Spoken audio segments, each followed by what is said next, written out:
Bien, como ustedes saben, ya estamos aquí en tu programa Frente a Frente con el Mulato y en esta semana vamos a tener temas bíblicos. Para eso he invitado a un pastor muy querido de la casa y desde Inglaterra nos estará acompañando el pastor Freddy Farías, para quien le agradezco por esta aceptación, ¿no? Gracias, Esteban, gusto en verte y bueno, estamos para servirlos. Ok, el tema muy épico, diría yo, porque se trata de la guerra, la violencia entre el Antiguo Testamento, pues no, que da inicio. Entonces, ¿qué nos podría decir usted a la gente que nos escucha y nos ve sobre el nacimiento de la violencia en el Antiguo Testamento? ¿Cómo nace? Sí, antes de responderte quisiera solamente dar como un preámbulo acerca de cada vez que nos acercamos a leer la Biblia y que tenemos que tener mucho cuidado, no solamente con este tema de la guerra, hay otros temas que podemos tratar, y es que a veces, por ejemplo, cuando leemos la Biblia tenemos que entender que es la palabra de Dios. La palabra de Dios está ahí para acercarnos a Él, para tener una relación personal con Él. Y no debemos acercarnos a leer la Biblia como un libro de ciencia para explicar la evolución o un libro de historia, en este caso, para entender las guerras. No, es la palabra de Dios. Y lo segundo es que la respuesta para mí, personal, la respuesta está una de las partes más importantes en el Nuevo Testamento, el libro de Santiago, capítulo 4, 1, dice, ¿de dónde vienen las guerras? ¿De dónde vienen todas nuestras pasiones oscuras? Dice, vienen del corazón. Por lo tanto, cuando vamos a tratar este tema, tenemos que entender que es un problema del corazón, del hombre. Ah, ok, listo, pastor. En ciertas ocasiones se dice, o la gente ha investigado, muchos filósofos, muchos catedráticos, han dicho que dentro del corazón hay una parte en donde fomenta e incita a la violencia. Cuando nace o cuando Dios creó el mundo entre Adán y Eva, se podría decir que ya ahí ya había el primer pacto de el utilizar el corazón para no generar violencia. El, para, Dios crea a Adán y Eva y él tiene una relación personal con Adán. Dice la Biblia que él caminaba con él, hablaban con él, tenía una relación con él. Pero creo Dios que Dios nunca se equivoca, él lo hizo perfecto al hombre, pero le da algo que es el tesoro más grande, el libre albedrío. Y le dice, aquí tienes todo, pero esto no puedes hacer. Y es lo mismo a través de toda la Biblia, podemos leer muchos pasajes, es lo mismo que Dios nos pide a nosotros ahora. Entonces, no es que el corazón fue hecho malo, no, sino que Dios le da esa, en mi opinión, Dios le da esa oportunidad al hombre desde el comienzo, de decir, bueno, aquí está, me quieres tener esa relación personal conmigo, te lo dejo. Y vemos la desobediencia nació con Eva y Adán, y después vemos lo que pasó con Caín y Abel y todo eso. El problema es el corazón, pero no porque Dios lo hizo malo, sino que porque nosotros ejercemos nuestro libre albedrío y nos dejamos llevar por nuestras pasiones, como dicen los escritores bíblicos. El derecho que tenía un rey en esa época se puede considerar que fomentaba la guerra y la violencia en esos tiempos. En el libro de Isaías dice que Dios pone, inclusive los reyes que están ahí, que de pronto hacen cosas malas, Dios los pone. Y ellos van a tener que dar cuenta a Él de lo que Él les ha dado. Cuando Pilato lo estaba juzgando a Jesús, Jesús le dijo, tú me estás juzgando a mí porque el poder te lo tienes porque le llegó de lo alto. Entonces, cada rey, cada gobernante, cada persona que está en un puesto, algún momento tiene que dar cuenta a Dios, inclusive aquellos que no lo conocen. Porque si nos damos cuenta en la Biblia, Dios usó al rey Nabucodonosor para crear juicio en contra de su mismo pueblo.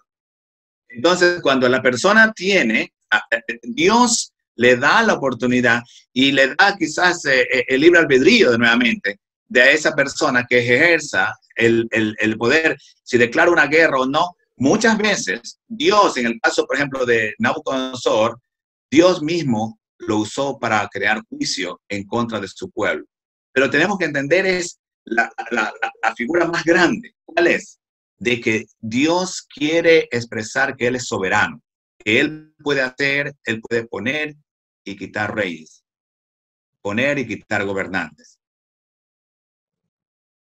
Al hablar de varios temas en la Biblia, temas bíblicos en sí que nos enseñaron desde muy chiquitos, las personas que han estudiado la Biblia y que han leído por lo menos, podemos decir que en ciertas partes, en varios capítulos, se puede ver que sí hay guerra y violencia.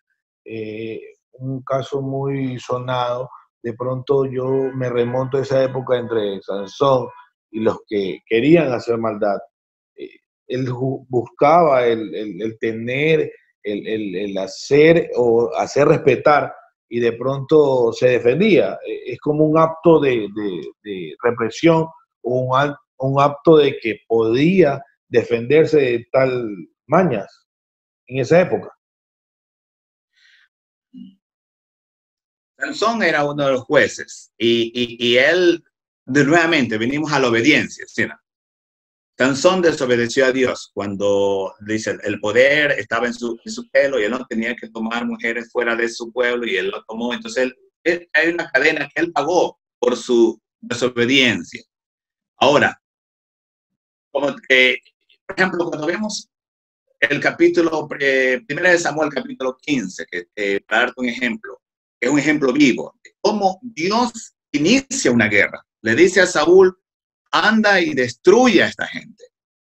Claro, Dios estaba en guerra, una guerra santa, en contra de estos paganos. Y le dice, destruye a todo el mundo. Pero es Dios. Le dice, mata, déjame leer solo los versículos del 1 de Samuel, capítulo 15. Dice, así ha dicho Jehová del ejército, yo castigaré lo que hizo Amalek a Israel.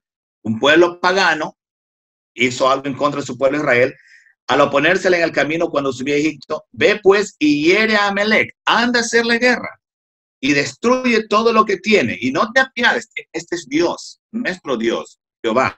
Y le dice, destruye todo lo que no te apiades de mata a los hombres, mujeres, niños, y aún los de pecho, a las vacas, a las ovejas, a los camellos y los asnos. Guerra. Ahora, es que Dios quiere guerra. No, tenemos que, como te decía al comienzo, cuando estoy leyendo la Biblia, tengo que ver la figura más grande, tengo que ver el panorama, la cosmovisión de lo que está pasando. ¿Y qué le dice Dios? Quiero que me obedezca, Saúl. ¿Qué pasó con Saúl? Si lees el capítulo 15, se cogió le dijo, mata a todos. Cogió el ganado mejor, las cosas de valor, y lo dejó vivo al rey. En ese momento, Saúl perdió la bendición de Dios. Dios dice, no lo quería ni ver. El profeta Samuel tampoco quería ver a Saúl, y después de eso lo ungen a David. ¿Sí me entienden? Leemos la Biblia y lo que la persona va a leer es que Dios está mandando a hacer guerra. No, Dios le estaba tratando de enseñar a su pueblo que Él merece toda la gloria y la honra, y la lección ahí es obediencia.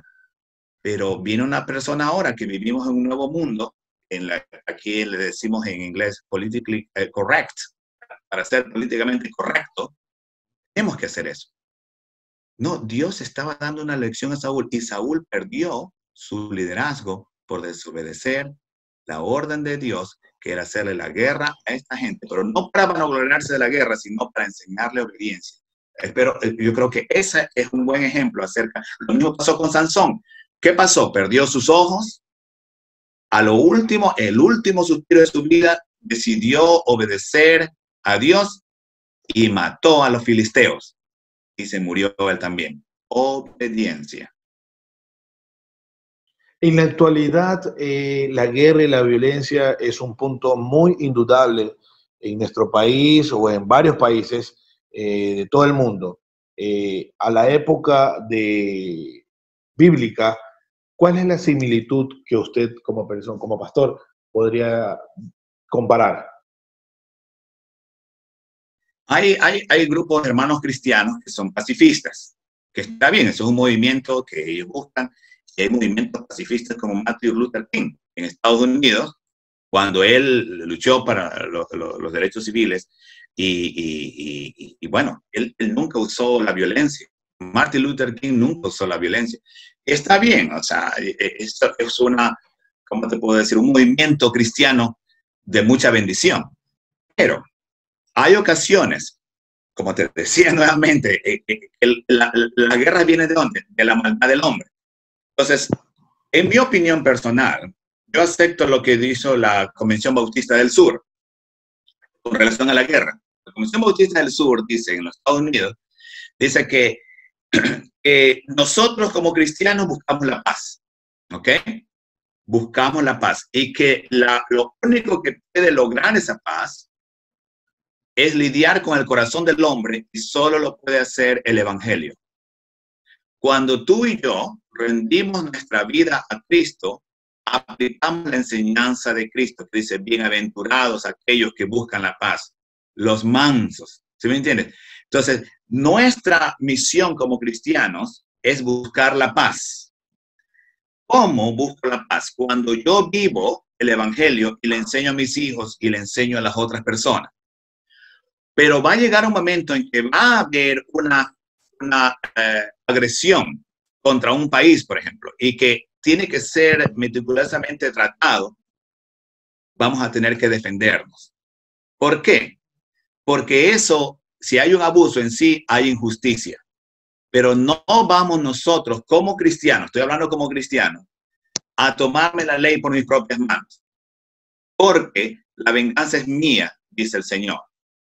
Entonces, ese para mí es un trabajo, es no una utopía como el pacifismo. El pacifismo dice que a veces no va a haber paz. ¿Por qué? Que va a haber abuso de entes diabólicos. Va a haber abuso de gente que va a querer ganar a costa del sufrimiento de otros. Entonces, ahí una guerra no es el último recurso. Entonces, todos los países tienen que estar preparados para eso, para defender, no para ir a atacar, para defender. Pero yo como cristiano busco la paz, porque Jesús me mandó a amar a mis enemigos.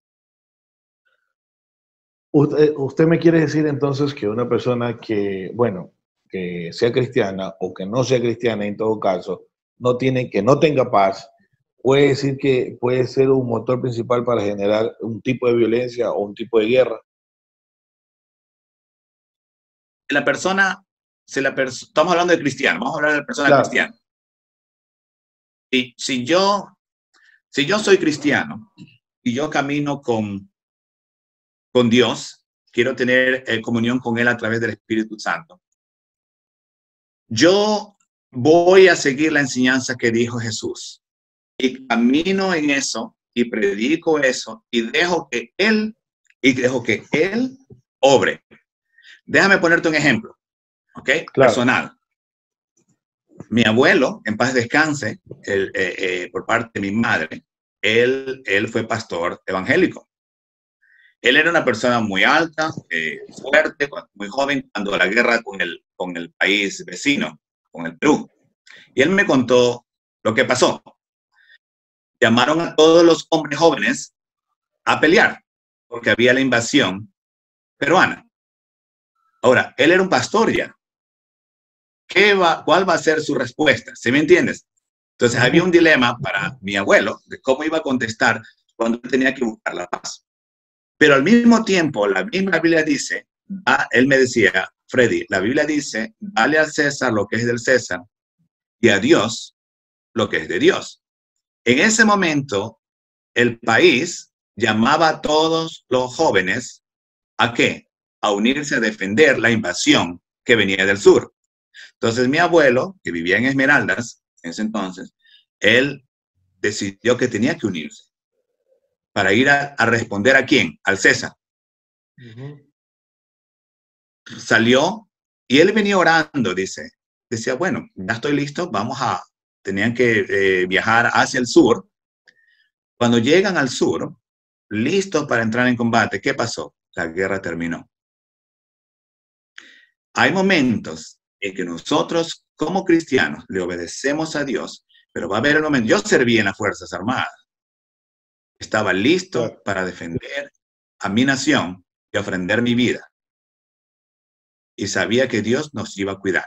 Puedo contar muchas historias ahí, pero ahí, ¿sí me entiendes? Pero lo que quiero que entiendas es que lo que yo creo es que como cristianos vivimos en comunión con Dios y llegada, como decíamos cuando estamos en la Marina, llegada la hora del combate, cada uno se habrá de superar y vamos a estar bien porque el Espíritu Santo nos va a guiar y a cuidar. Pero no voy yo a crear una guerra. No voy yo a crear un conflicto. No, mi misión como cristiano es predicar el evangelio con mi vida, con mi ejemplo, con mi testimonio. Y el resto se encarga el Señor. Basándonos en el tema principal volvemos al tema bíblico, cuando el pueblo pidió a Samuel, un rey, para que los juzgara, este se disgustó. ¿Por qué? Samuel. Sí. Porque el rey que tenían ellos era el rey de reyes, era Dios mismo.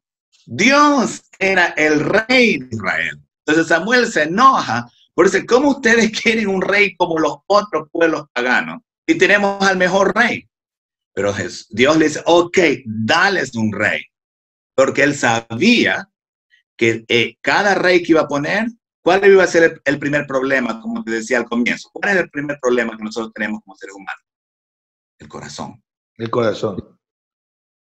¿Sí ves? Por eso se enojó Samuel, porque ellos tenían al mejor rey, el rey de reyes, el señor de señores, el creador del universo. Era una nación no democrática, teocrática.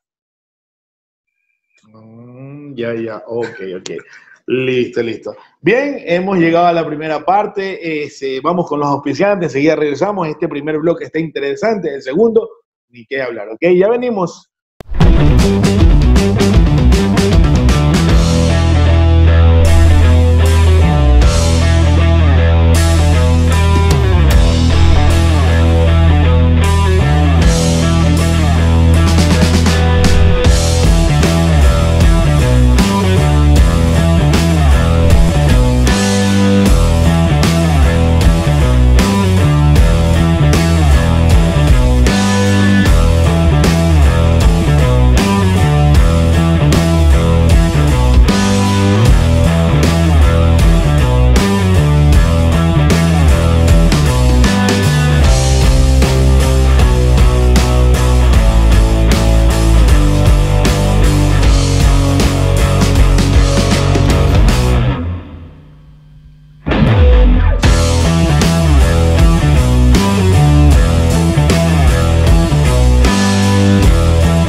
Bien, ya estamos de vuelta una vez más aquí en Frente a Frente con el Mulato, un tema bíblico, guerra y violencia en el Antiguo Testamento. Viendo unos artículos en internet, querido pastor, hay una parte que me llamó mucho la atención que dice la simbología de la violencia. Yo quiero que le preste mucha atención a ver qué usted me puede acotar acerca de esto. Dice, el fuego, la llama devoradora, simboliza la teofanía de Dios que hace realidad sus juicios y castigos. El viento destructor tiene también esta misma fuerza simbólica, pero con matices positivos y negativos. ¿Qué otros símbolos, corrientes o de igual significado considera usted que están parte de esta simbología de la violencia? Bueno, el fuego ciertamente es el símbolo del juicio de Dios. Y estoy de acuerdo con eso. Él lo usa para el juicio de Dios, que Sodoma y Gomorra es uno de los ejemplos. Otro juicio de Dios es cuando Él ya no quiere tener nada con un pueblo o con una nación o con una persona. Es decir, este es otro aspecto del juicio de Dios. Es decir, por ejemplo, cuando leemos en el Nuevo Testamento, dice que Él los entregó a sus pasiones. Ese es juicio de Dios. Es decir, cuando ya una persona está, que ya no tiene más, no tiene redención, ya no tiene esperanza. Ese es un juicio de Dios. Cuando Dios ya le da la espalda a la persona, porque esa persona ya no quiere saber de Dios. Dice que tienen las cartas a Timoteo, dice que cuando ya tienen la conciencia cauterizada. Juicio de Dios es cuando Él ya deja a la persona que haga su voluntad. Esa es otra manera de ver la violencia, o sea, el juicio de Dios. Pero para mí, en mi opinión personal, el fuego es la mejor figura del juicio de Dios, de representar el juicio de Dios. ¿Y el viento destructor? ¿Por qué se lo llama viento destructor? Quizás el viento, también hay, ¿cómo te puedo decir? Hay aspectos en la Biblia donde hubo el viento y destruyó todo. Cuando el hombre, el ejemplo, cuando vemos en el Nuevo Testamento, dice que un hombre construyó su casa y vino la lluvia, el viento, y la destruye. Pero si yo quiero hablar del juicio, esa es mi opinión personal, del juicio de Dios, donde Él destruye todo, el fuego es la mejor figura. Pero hablando del juicio de Dios ahora, el juicio de Dios para las personas, es cuando Dios nos deja, ya no los deja a sus propias, como on your own devices, decimos en inglés. Es decir, que ya Dios ya no hace nada. Ese es el juicio de Dios. O sea, para mí, esos son los mejores ejemplos para describir el juicio de Dios. O sea, esa es mi opinión personal. Y estar cuando Dios nos da su juicio de esa manera, es una posición muy triste, porque ya no hay esperanza. Porque Dios nos ha dejado hacer lo que nosotros queremos, o le deja a esa persona o a ese pueblo hacer lo que quiera. A esa parte quería llegar. Hay mucha gente que nos está viendo y de pronto desconoce este tipo de situaciones o de palabras que tienen un grande significado.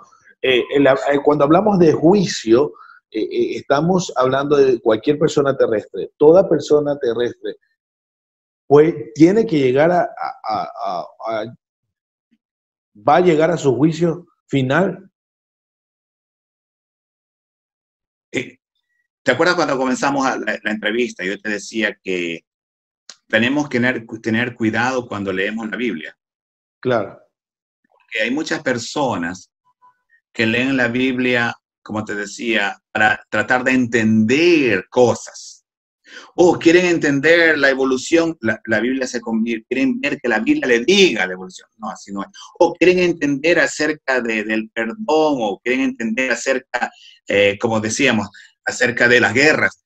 La Biblia se convierte en un libro de historia. No, la Biblia es la palabra de Dios. Y para hacer acotación a lo que tú dijiste ahorita, en este momento, quiero leerte Deuteronomio capítulo 28. Mira, aquí está, para mí aquí está todo lo que yo necesito saber, o cualquier persona, cristiano, no cristiano, lo que necesita saber. Este es Dios mismo, le dice en el Deuteronomio 28, dice, acontecerá que si oyeres atentamente la voz de Jehová, tu Dios, para guardar y poner por obra todos sus mandamientos que yo te prescribo hoy, también Jehová tu Dios te exaltará sobre todas las naciones de la tierra. Y le dice, y vendrán sobre ti todas estas bendiciones, y te alcanzarán si oyeres la voz de Jehová tu Dios. Y le dice, bendito serás tú en la ciudad. Miren esa promesa. Bendito serás tú en la ciudad. Y bendito tú en el campo. Bendito el fruto de tu vientre. Bendita la tierra, bendito el fruto. Y después le dice, más abajo, dice en el versículo 7, de Deuteronomio capítulo 28, dice, y Jehová derrotará a tus enemigos que se levantaren contra ti. Por un camino saldrán contra ti y por 7 caminos huirán delante de ti. Mira esa promesa. Es decir, Dios está ahí para cualquier persona que quiera oír su voz y quiero obedecerle. La obediencia, Saúl no practicó obediencia y perdió su reinado. La obediencia es la mejor manera de mostrarle a Dios que yo le amo. Es decir, Jesús dice, si tú me amas, obedece mis mandamientos. ¿Y cuáles son las promesas? Te voy a bendecir la ciudad, voy a bendecir el campo, el fruto de tu vientre. Y si te atacan, y si quieren hacer guerra contra ti, ¿quién es el que va a pelear? Dios mismo.